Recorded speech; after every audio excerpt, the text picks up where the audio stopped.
नमस्कार विद्यार्थियों, आज हमारा जो अलंकार का जो अगला जो टॉपिक है वो है उपमा अलंकार।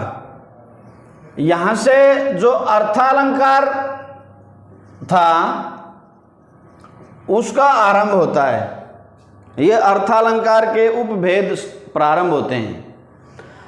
सर्वप्रथम है उपमा। उपमा शब्द का जो अर्थ है वो है तुलना या समता, अर्थात किसी की तुलना करनी हो या किसी की समता करनी हो किसी सादृश्य के कारण, अर्थात एक जैसी समान वस्तुएं दिखाई दें। अर्थात जहां काव्य में किसी वस्तु का चमत्कार पूर्ण वर्णन करने के लिए किसी अन्य प्रसिद्ध या श्रेष्ठ वस्तु से उस वस्तु की तुलना की जाए या समता की जाए, अर्थात काव्य में रंग रूप या गुण की समानता के कारण उपमेय की उपमान से जो तुलना की जाती है ना, उपमेय की उपमान से जो तुलना की जाती है वो उपमा अलंकार की प्रधानता को दर्शाता है। इसके अंदर जो उपमा अलंकार है वो 4 प्रकार के शब्दों से बना है, अंगों से बना है। अहम इसमें जो 4 अंग हैं वो कौन कौन से हैं? पहला अंग है उपमेय, दूसरा है उपमान, तीसरा है वाचक शब्द, चौथा है साधारण धर्म। उपमेय क्या है? उपमेय होती है जिसकी तुलना की जाए या समता की जाए। उस उपमान जिससे तुलना की जाए। वाचक शब्द होते हैं उपमेय और उपमान की समता को दिखाने वाले शब्द, दोनों की जो तुलना दर्शाते हैं। इसमें जो मोटी पहचान है वो जैसे सा, सी, सम, सरिस, तुल्य, से, जैसा, अस, ये शब्द है वाचक शब्द। ये भी अलंकार की पंक्ति में यदि कहीं मिलते हैं तो वहां से भी हम पहचान कर सकते हैं इसकी। साधारण धर्म होता है उपमेय उपमान के रंग रूप की समता की जाती है, अर्थात उसके गुणों का व्याख्यान किया जाता है, वो होता साधारण धर्म। जैसे उदाहरण के तौर पर लिखा है पीपर पात सरिस मन डोला। पीपर पात सरिस मन डोला, अर्थात यहाँ पीपल के पत्ते की तुलना मन से कर दी। सरिस के जैसे डोलना हो गया गुण, अर्थात उपमेय उपमान वाचक शब्द और साधारण धर्म। एक उदाहरण इसमें लिखा था यहाँ पे, जैसे हस्त कमल सम सुंदर लागे। हस्त कमल सम सुंदर लागे, हाथ की जो तुलना है ना, हाथ उपमान हो गया, कमल से कर दी, यहाँ पे सम हो गया इसका वाचक शब्द, सुंदर लगना हो गया उसका गुण। ये हो गया उपमा अलंकार की प्रधानता। जैसे इसी प्रकार से हरिपद कोमल कमल से, हरिपद हरि के चरणों की जो कोमल, इसके कमल के साथ में कोमलता उसका गुण हो गया, से वाचक शब्द हो गया। यह देखिए अरविंद से शिशुवृंद कैसे सो रहे। अरविंद माने कमल का पर्यायवाची शब्द है ये, इसकी तुलना सोए हुए बच्चों के समूह से कर रखी है, से और सोना उसका गुण हो गया। अगला जो है वो है रूपक। रूपक वो है रूप किसी का दर्शाना। जैसे नाटक है ना, नाटक रूप का ही भाग है एक, किसी का अभिनय करना, रूपांतरण करना, बदलाव करना, समानता दिखते हुए भी। इसमें जहां काव्य में उपमेय और उपमान में कोई अंतर दिखाई नहीं देता, परंतु उपमेय और उपमान का अभेद्य दर्शाया जाता है। अभेद्य आरोप जिसको हम कह सकते हैं, अर्थात ये बताया गया नाटक को भी इसका रूपक का ही माना गया है। दो वस्तुओं या व्यक्तियों में बहुत समानता के कारण एक वस्तु को दूसरी वस्तु का ही रूप दिया जाता है, अर्थात उसी का रूप दर्शाया जाता है, वहां पर होता रूपक अलंकार। अर्थात उपमेय में उपमान का आरोप होता है। उपमेय में उपमान का क्या होता है? आरोप होता है। जैसे मैया मैं तो चंद्र खिलौनो ले हूं, चंद्रमा के ऊपर खिलौने का आरोप हो गया। यहाँ पे उपमेय पर उपमान का क्या हो गया? आरोप है। चरण कमल बंदो हरिराई, चरण का कमलों के ऊपर हो गया। अंबर पनघट में डुबो रही तारा घट उषा नागरी। अंबर यहाँ अलग अलग 3 भाग हो गए इसमें। अंबर का हो गया पनघट के ऊपर, तारे का हो गया घोड़ों के ऊपर और उषा का हो गया नागरी के ऊपर। अर्थात बीती विभावरी जागरी, अंबर पनघट में डुबो रही तारा घट उषा नागरी। इसका भाव यहां से प्रकट होता है।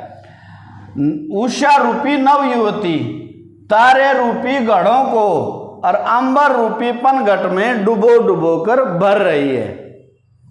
इसका जैसे एक राम घनश्याम हित चातक तुलसीदास, राम रूपी घनश्याम यहां पर तुलना, शशि मुख पर घूंघट डाले ऐचल में दीप छिपाए। शशि मुख पर, शशि चंद्रमा का पर्यायवाची शब्द है, मुख की यहां तुलना कर दी, अर्थात शशि चंद्रमा के मुख के ऊपर घूंघट डाले, अर्थात उसकी यहां पर आरोप। अगला है उत्प्रेक्षालंकार। उत्प्रेक्षालंकार में क्या है कि जहां काव्य में समानता के कारण उपमेय में उपमान की या तो कल्पना की जाए या फिर संभावना की जाए, अर्थात कल्पना या संभावना जहां दर्शाई जाती है, अर्थात उपमेय को उपमान मान लिया जाता है। उपमेय को उपमान जहां मान लिया जाता है वहां पर उत्प्रेक्ष अलंकार की प्रधानता बनती है। इसकी जो मोटी पहचान है वो है, यदि किसी वाक्य में पद में मानो, मनु, मनहु, ज्यो, जनु, जानो, ईव, जनहु, इस प्रकार के शब्द जहां मिल जाएं तो वहां समझ लेना कि वहां उत्प्रेक्ष अलंकार की प्रधानता हो रही है। जैसे सिर फट गया उसका वहीं, मानो अरुण रंग का गड़ा, अर्थात उसके सिर का जब फटा उसके रक्त का जो भाव हुआ लाल रंग का, अरुण रंग का घड़ा, यहां सिर फटने की जो संभावना कल्पना जो की वो लाल रंग के घड़े से, अर्थात उसके सिर पर जब चोट लगी उसका जो रक्त बहा ऐसा लगा कि मानो कोई लाल रंग का घड़ा फट गया हो। या मानो शब्द आने से भी इसकी पहचान हो जाती है। या झुककर मैंने पूछ लिया खा गया मानो झटका, अर्थात उसने झुककर जब पूछा ना तो मानो वो झटका खा गया हो, अर्थात एकदम भौचक्का सा हो गया हो। तो यहां आकर के अर्थात उपमेय को उपमान मान लिया जाता, कल्पना या संभावना कर दी जाती है। ऐसे बहुत से ऐसे उदाहरण हैं जिनके बारे में हम आगे चर्चा करेंगे। अगला है अतिशोक्ति। अति माने हो ज्यादा, अतिशोक्ति, अति का मतलब अत्यधिक, बहुत ज्यादा।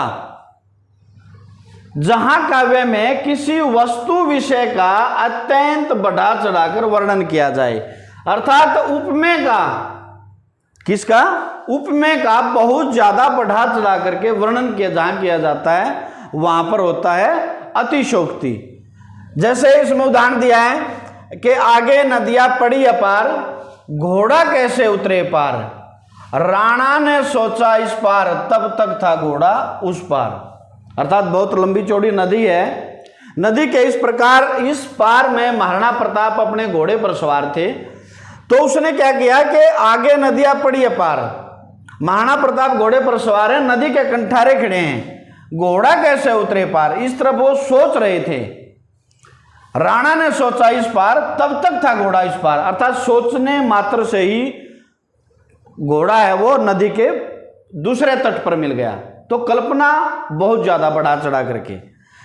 एक उदाहरण और दिया, जैसे हनुमान की पूंछ में लगन ने पाई आग, अर्थात हनुमान की पूंछ में आग भी नहीं लगी थी, लंका नगरी जल गई, आग भी लगी उससे पहले लंका नगरी जल गई और गए निशाचर भाग, अर्थात सारे राक्षस वो भाग गए।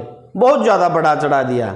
या कढ़त सात ही मयान में 80 रिपु तन में प्राण, अर्थात कढ़त म्यान में, अर्थात तलवार है वो म्यान से निकली भी नहीं थी, उससे पहले ही शत्रु रिपु, शत्रु के प्राण है वो छूट गए, निकल गए।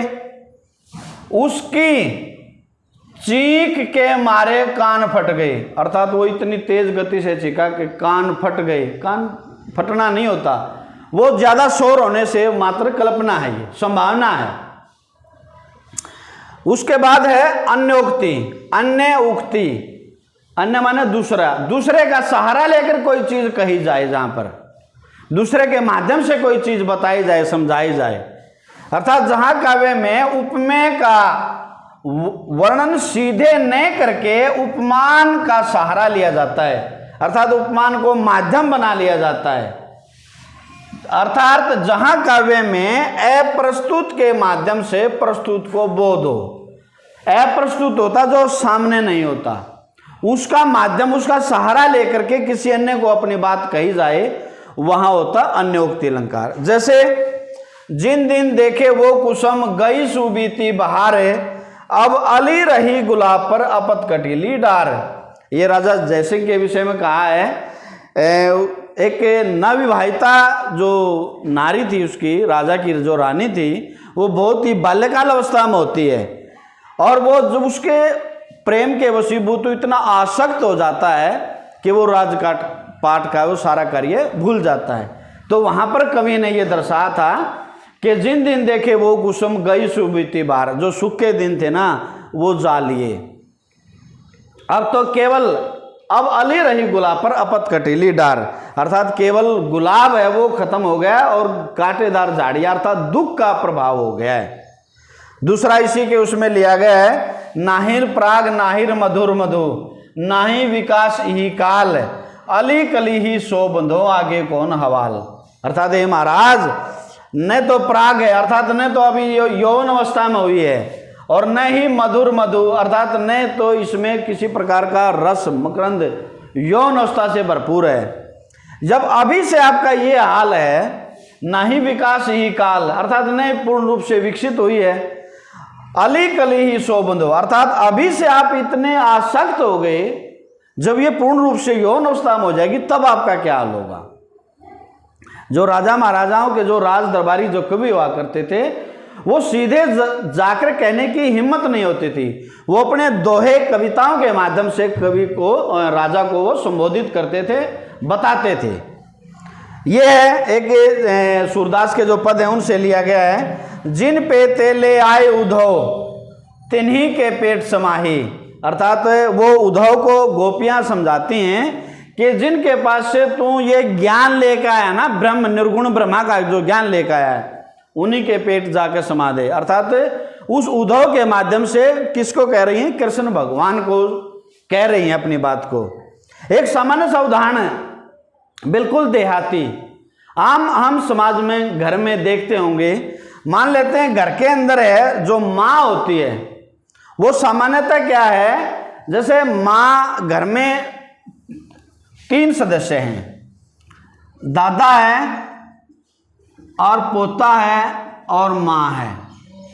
तो जो संबंध होता है ना सास और ससुर और सास का, ये आपस में जो संबंध है, जो दादा है और जो माँ है, इन दोनों का जो संबंध है वो एक अलग सा होता है। तो क्या है, इसमें एक माध्यम बना लिया पोता। ये कोई भी बात है, मान लो दादा यदि कहता होगा कि बेटा कह दे तेरी माँ ने बाजार से कुछ लाना है, अर्थात तो वो दादा वो माँ से बतला रहा है, बातें कर रहा है, परंतु माध्यम किसको बना लिया? पोते को। वो डायरेक्ट आपस में बातें कर रहे हैं, ये मौन है, ये है अप्रस्तुत। फिर माँ कहेगी कि बेटा कह दे तेरा दादा ने कुछ नहीं लेना। अर्थात ये दोनों एक माध्यम है यहाँ, और ये दोनों आपस में वार्तालाप कर रहे हैं। ये प्रस्तुत और अप्रस्तुत ये है इसके माध्यम से। तो ये यहाँ आकर के इसका जो भाग है अन्योक्ति का ये पूर्ण होता है। जो अर्थालंकार का जो अगले जो भाग रह गए वो वीडियो पार्ट 3 में उसको पूर्ण करेंगे। तब तक के लिए आप इसको पढ़िए, सुनिए और लाइक और सब्सक्राइब कीजिए। धन्यवाद।